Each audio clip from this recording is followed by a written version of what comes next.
Hello and welcome to Sean White's Solar and Energy Storage Podcast at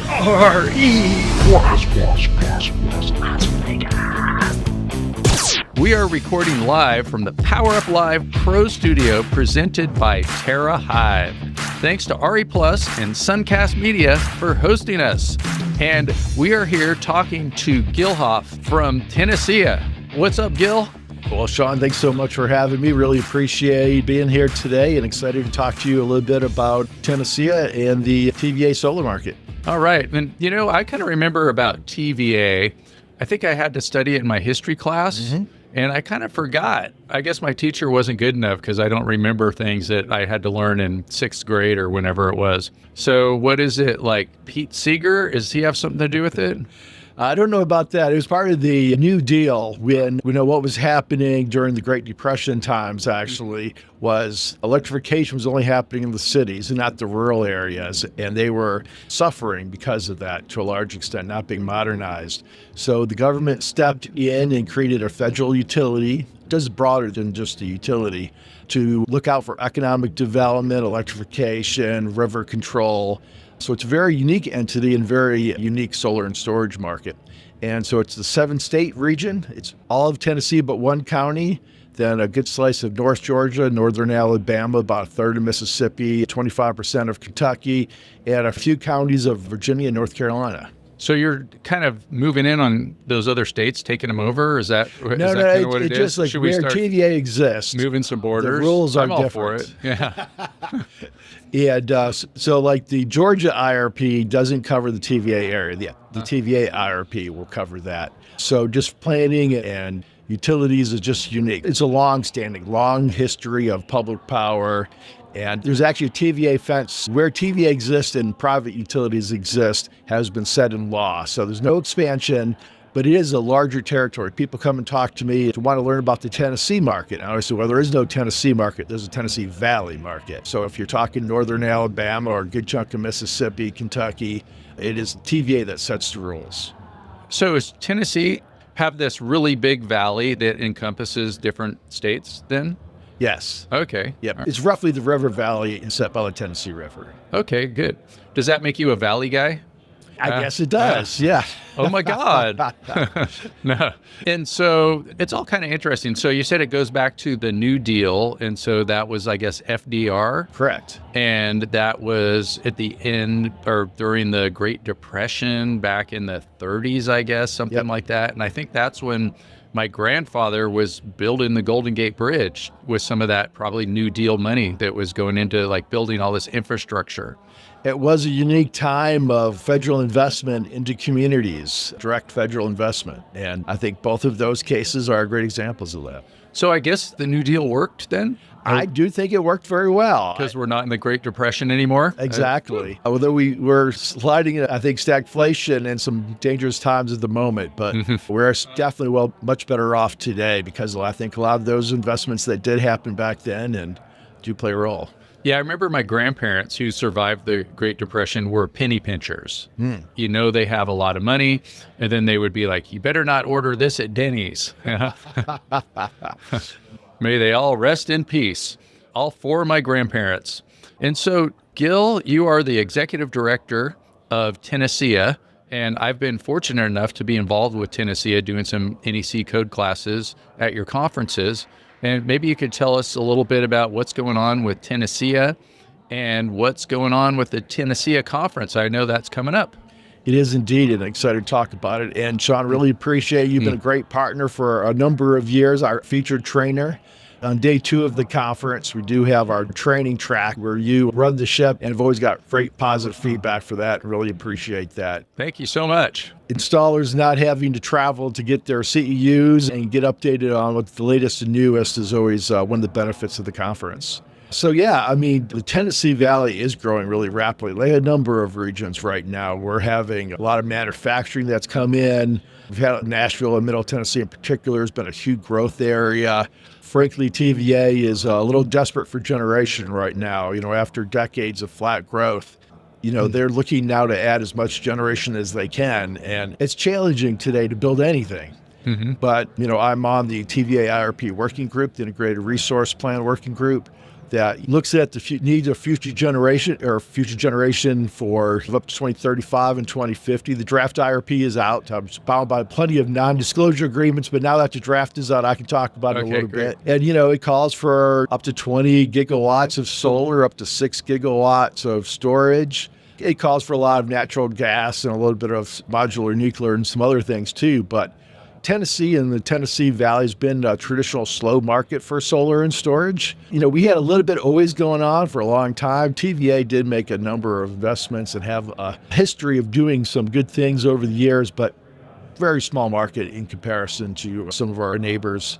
But that's been changing the last few years. We've become, solar is the low-cost generation source, and TVA recognizes that. They're a bit of a challenge because they were new. They've transitioned to a lot of other processes. I'm really excited by some of their newest. They've moved to an annual RFP going out in the spring, invitation to a resource solicitation cluster process in the summer that is like invitation only. We had a really clogged up interconnection queue like a lot of places did. But if you look at it today, it's much more streamlined and has a lot of the projects that, TVA was never going to contract with are gone now. And so I'm excited to see interconnection happening a lot faster. So I think there's a lot to be excited about. Turbulent times, a lot of uncertainty. TVA has not been away from that. As the federal utility, the board is appointed by the President of the United States. Over nothing power related, he fired a couple of TVA board members, but there's some new nominations we're waiting on. They actually don't have quorum to make any decisions right now. But most of the new board members got good resumes, and I'm excited to have them join the TVA board as we continue to work very closely with TVA. You mentioned the conference, Tennessee Valley Solar Plus Storage Conference. We kick it off. Which is always a lot of fun. You guys do bowling and all kinds of fun stuff. Well, this year, we always try to add some fun stuff to it. This year, we've actually start with the fun, right? We actually have one of the winners of The Voice giving us a private performance. Oh, great. Country music star Jack Hoot is going to come in. Because we're right downtown Nashville, right over the honky tonks. So I figure we got to break out our cowboy boots and hats. Yeehaw! Yeehaw! I do have some horses, but I don't think they're going to make it from California. Yeah. Well, we're right on Broadway. So, it's a great place to listen to country music, but not a lot of pasture. You don't have to go far. There are a lot of beautiful horse ranches outside of Nashville. Then on the 29th and 30th, we have a lot of program. One of the things that we get a lot of positive feedback because we're a conference of one market, the TVA market. So like RE Plus, we can't compete with RE Plus, amazing conference with lots of different things going on. But you have to be really broad, right? Talk about broad trends. We're able to dive in. And because TVA is a major sponsor and partner, we get every staff person involved in renewables is at the conference. And usually they're hard to get a hold of. So have them there, have the ability to really connect with them is really valuable. And, they're going to go into the details of the first RFP RSC cluster, the origination process. They're changing their NEPA requirements and coming out with the new regs in September. They're going to do a deep dive in those at our conference. Everything that's kind of going on, there's several municipalities that have new programs for residential distributed. We get those speakers coming to talk about that. So we're much more able to do a real, if you want to know what's happening with the TVA solar and storage market, everybody's there. So it's really exciting. The other big thing that we have going is our flexibility market. One of the other unique things other than our partnership with TVA is our partnership with the local power companies, electric unions, electric co-ops of the Valley. Because TVA lets them self-generate up to 5% of their load, they can really benefit financially from doing solar projects. It's only a couple of years old program, but I get a ton of members partnering with LPCs on that market. So LPC, local power company? Local power company, right. So that's the electric communities, electric co-ops. They have long-term contracts with TVA and are locally. I know that's not a term used in other markets. And then also, too, a lot of people might even get mixed up, think that TVA is a utility. So how would you describe TVA, Tennessee Valley Authority? It is a unique, they do a fabulous job of economic development, bringing manufacturing is. They do river control. So they have parks and access to the water. It is a broader mission. They're not just a pure power utility. They do have coal plants and natural gas plants. They're one of the largest nuclear power fleets in the nation. They are a big generator and transmitter of power, but they also have this much broader mission that is I know the states love their economic development mission because a lot of times, whether utilities are interested in economic development kind of depends on the utility and their mood sometimes, but it is a statutory requirement in TVA. And a lot like the Blue Oval plant, which is a huge EV plant growing up in West Tennessee, that whole location was set up by TVA. All the infrastructure was built out and the place was set up. And then the state was able to partner with them to bring it. That's why, there's occasional talk about privatization of TVA. And most of us stakeholders involved say, no. We don't want some private utility with a narrow mission. Having this public power partnership is a great thing. Well, maybe they should just let you and me have it. Well, if they, then it would be in trusted hands, Sean. Yeah. So I'd be all about that. Uh-huh.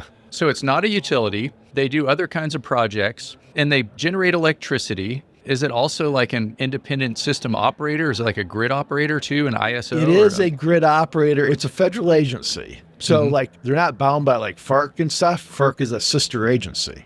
Oh, okay. So they're very unique. FERC, Federal Energy Regulatory Commission, I think is what that stands for. Normally sets the rules for now. TVA has a policy of abiding by FERC rules, but they're just not forced to. It's an option because they're an independent agency. The board is appointed by the President of the United States. And, they are bound by the TVA Act, this New Deal Act that outlines their goals. So, they're kind of utility plus is what I would say. So, I said they manage the river system.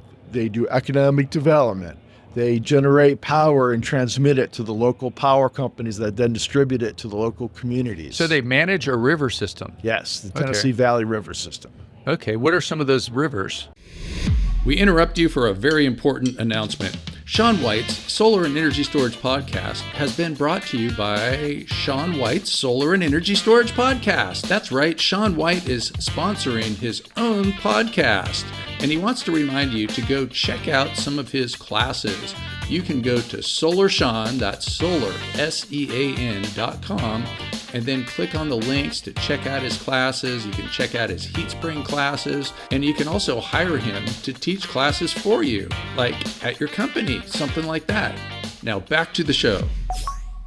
Well, they're all tributaries of the Tennessee River. Okay, all right. So there's the Houston River. There's a ton of rivers that feed into the Tennessee Valley River. Did you see Deliverance? Was that taking place down there? No. Actually, I believe that was on the far east of the system, right in that North Carolina part of the system. It's really All-time unique. Classic. Yeah, there's three Beautiful major parts of the valley. There's the eastern mountain region, then you have like the middle rolling area, and then you've got the Mississippi Plain, and so it's three very unique different ecosystems and very distinct culture, really. So great, good. Yeah, and so I believe that goes up even towards North Carolina, right? It goes into a couple counties of North Carolina. Over that way. Asheville's actually just outside of it. Okay, all right. Yep. Yeah, I think I went from Asheville and I went running when I was teaching a class up that way through the mountains there. What are they called? The Blue Ridge? Is that what Blue that Ridge is? Mountains, correct. Yep. Yeah. Gorgeous, a beautiful place. Yep, great. Okay. So the TVA, it just does so many different things. We don't have any other analogies. There's no other thing like that. Brownsville in the state of Washington, I understand, is a similar. I'm not super familiar with them, but I'm told they were a similar creation and an agency on a smaller scale, similar to TVA. Okay. But otherwise, very, very distinct. There are no shareholders. They work for the public good. Now, you can argue they forget that occasionally. A lot of their executives do come from the private industry, but they had that broader, beautiful mission of looking out for the people of the valley. Okay, great. So I know that you were having some meetings here too, and there's a relationship for different types of SEIAs. And so Solar Energy Industry Association is, along with SEPA, Solar or Smart Electric Power Association, they call it now. They put together RE+, solar energy trade shows. And SEIA, there's different SEIAs in different places, and TenneSEIA, I think, has the best name because it sounds like Tennessee and it just fits perfectly. Yep. And so you're the executive director of TenneSEIA. And what is the relationship between all of these different SEIAs? I even remember one time talking to somebody at what's now called CALSA, which was formerly called CalSEIA, And they said, oh, no, we're not really related. And so what is the relationship? Yeah, we are separate organizations. You're usually 501c6s, which, like a Chamber of Commerce Business Association, our membership are companies. We represent the membership. So there are 22 official SEIA affiliates, like TenneSEIA, Georgia SEIA, Kentucky SEIA. I did something for MoSEIA last year. MoSEIA, yeah, another great one. So there's 22. We just actually yesterday all got together and had a great meeting, talking with SEIA about, so we're separate organizations, but we're affiliated. So part of that affiliation is we do get a seat on the board. So, helping make sure. Right now, I'm the board representative along with PJ Wilson with Puerto Rico Solar and Storage Association, which is a SEIA association. That's Puerto Rico's. And so are really you on a SEIA board? I'm on the SEIA board. Oh, okay. I better be nice to you, huh? No, my term's coming to an end. I'm getting term limited out. I've been on for the last 4 years, and that's the maximum term. So I got one more board meeting in Q4, and then we'll be having our elections to replace me. And we have some really good people running, so I'm really excited about they're keeping that strong relationship between the affiliates. But yeah, we have our own monthly calls and coordinate.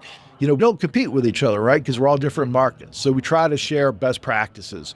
We just succeeded. This is what I learned from my conference. This is, how I'm handling sponsorships. It's a great network. There's some communication with non-affiliates. For some reason, some state associations might not want to be affiliates. But we all, we're stronger together. So we really work to do that together. And, generally there's more states, we usually get 1 or 2 new affiliates every year. And it's a great network. I don't know anybody that doesn't really enjoy being part of the SEIA affiliate network. Great. Yeah. And so I am running a nonprofit called NorCal Solar, which is a 501c3. And that's the one that I hear most about. And you said that TenneSEIA is a 501c6. What's the difference? So a C3, they're about public education and outreach, right? And so a C4 is usually like the political arm, and then a C6 is a business association. So how I get paid and how we generate revenue is membership dues from companies. So Silicon Ranch, Avangrid, I have a ton of people, they pay monthly dues. It's like National SEIA, except these are companies who are focused on the Valley. And, so we have, actually, a fabulous lobbyist that worked in Nashville. So our focus is a state legislature. SEIA is focused mainly on congressional, national politics. They do get involved in particular state critical issues, and they've been a great partner. When we need to bring in an expert that we don't have in our network, because of that affiliation, we've had a number of experts come in and help us just for free because that affiliation, we're all working on that broader mission. National SEIA focused on what's happening with Congress and trying to do that. We're focused completely on what's happening in Nashville and Tennessee General Assembly, and to a lesser extent, the other states in the 7 states. So we've passed legislation in the General Assembly for the last 5 years and just trying to improve the state solar market, as does the other affiliates in their particular state market. So that's kind of the difference between National SEIA and the affiliates. We're completely focused on a state or regional market. Okay, and I guess the nonprofit that I'm running, we can't do lobbying. I guess that's the difference. We're actually limited, and you can't write off dues depending on your percentage of lobbying, but we are allowed to do some lobbying, yes. Okay, all right. Yeah, and I think that's like if you're not doing lobbying, it's easier to write things off, I guess. Yes, no, that's correct. And in part of it, just how you generate revenue. A lot of my affiliates, I don't myself, but have C3s, sometimes C4s, super PACs. Sometimes there's a bundle of these associations that you all coordinate and work with as part of your mission. Okay, and we are recording at RE+, and I'm going to release this podcast before your conference, so good. I might have to put you ahead of some other people. And so maybe you could talk about like when the conference is and any kind of special things going on besides there's a great singer that's going to be there. And I could sing too. Do you want me to do some singing? Well, maybe you could do that during the training, John. You can do sing some about the entertainment NEC. breaks. Yeah, okay, all right. Yeah. So as we start the reception the evening of October 28th, then 29th, and we quit midway through the 30th, although your training goes to the end of the day. And we're right downtown Nashville, right off Broadway, right over the honky tonks at the Renaissance Hotel. You can learn more about it and register if you're interested off our website, TenneSEIASolar.com. If you just go to the conference page, you'll see all the details for getting there. You'll see the registration. You'll see the sponsors. You'll see the agenda with all the speakers. So it's all there. We also use the Hoova app, which we get a lot of praise for. A number of regions use that. Great way to interact with people, make appointments for meetings and that kind of stuff. One of the unique things I say is our partnership with TVA and the local power companies, the munis and the co-ops is, it's really rare to get so many of the utility players in the room with solar industry. So really, that's the two groups that are coming to the conference is the solar industry and utilities. We get state representatives and some nonprofit allies in there too, but that's the focus. And we do deep dives from, TenneSEIA does represent the full value chain. So we have manufacturers talking about what's happened in manufacturing. Dean Solon, his operations are based in Tennessee. Shoals Technologies, got Q-Cells in the Valley. We have a lot of, First Solar, a lot of manufacturing in the Tennessee Valley. We got professionals, so we get distributed, local installers. We have the community scale. Not a lot of straight community solar, but we got a lot of community scale because of that generation flexibility program, feedback program. Like 800 megawatts is under contract and close to 2 gigawatts available. So the generation flexibility mid-scale market is one of the hottest parts of our market. And then the utility scale market. So we represent that full value chain. And we got panels in manufacturing panels, distributed generation panels. We got panels on the RFP for the utility scale solar. We got storage panels. We do solar and storage. And pretty much anything going on in the valley with solar and storage, we highlight it. So encourage everybody to check it out, TenneSEIASolar.com, and just go to the conference page. And once again, the dates? October 28th, 29th, and the 30th. October 28th through 30th, and it's a lot of fun. You could go down there, you could get some NABCEP credits, you can have a tax-deductible country music Nashville vacation. Even if you don't care at all about TVA and you're from some other side of the country, it's a great excuse to come down there, hang out with some like-minded solar people, see what's going on in a different place, wear your cowboy boots, wear your cowboy hat. I'm telling my boards they all have to wear cowboy boots and cowboy hats. We'll see if I can get them to do that, but okay. That's a conversation we're totally pushing. Yeah, and I really do have horses and a cowboy hat, and I go to rodeos and stuff like that with my daughter. You've got to wear the outfit, but don't bring the horses. Okay. Darn. And that would be a nice long ride, though, just like getting in touch with my ancestors. So that sounds like a lot of fun. And I can't wait to see the conference and be there. It'll be right before Halloween. So that'll be maybe another theme that we could bring up. There'll probably be some pumpkins happening, things like that. And so it's been great talking to you. Any other things or where to find you? I guess it's pretty easy probably to find TenneSEIA on the internet. Yeah, TenneSEIASolar.com. Always happy to talk to new people, talk to new members. I have had a number that say, I'm not sure about the Tennessee market. And then I say, well, we're going to be on Broadway over the honky tonks, but I'll come to the conference. But it's a growing market. I think it's an underappreciated market, huge demand growth, and we great partnership with the utilities. And I think even though we have some turbulent times, I think I'm very bullish about the future. So we're inside of this booth with double pane plastic doors by a podcast stage. Should we try to scream out a big loud yeehaw or something like that? Yeah! Let's see if Nico notices and gives us the eye. All right. And so thanks for listening to this podcast with Gil Hough, the Executive Director of TenneSEIA. And just as a reminder, we are recording live from the Power Up Live Pro Studio presented by TerraHive. Thanks to RE Plus and Suncast Media for hosting us. And make sure to go to SolarSEAN, that's SolarSEAN.com, and get yourself the very golden ticket, which is called a NABCEP certification. And make sure to get that NABCEP certification credits over at the TenneSEIA conference. Yeah!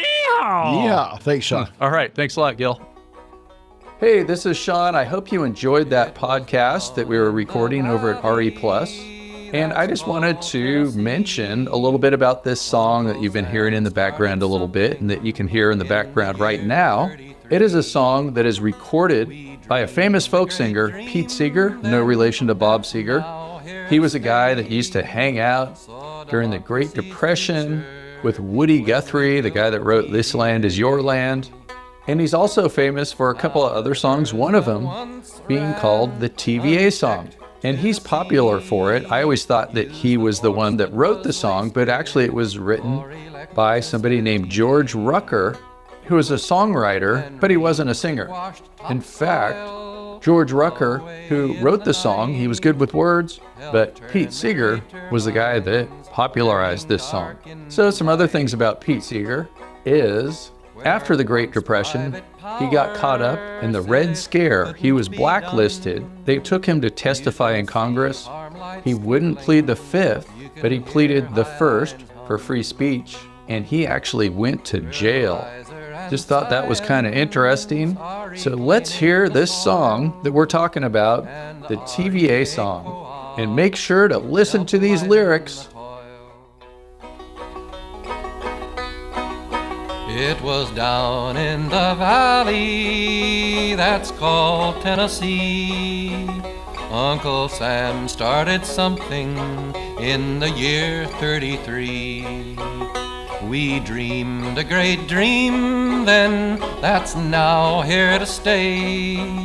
Saw democracy's future when we built TVA. Now rivers that once ran unchecked to the sea use the force that was wasted for electricity.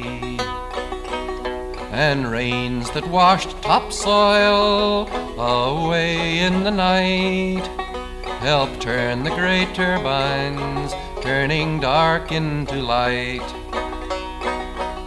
Where once private power said it couldn't be done, you can see farm lights twinkling, you can hear high lines hum.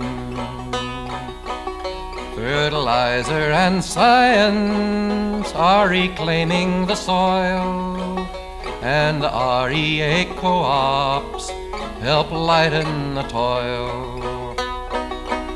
From the vision of Norris, who was true to his dream, came a blueprint for freedom and democracy's team. The farmer and worker helped to build a new day that was built for the people of the great USA.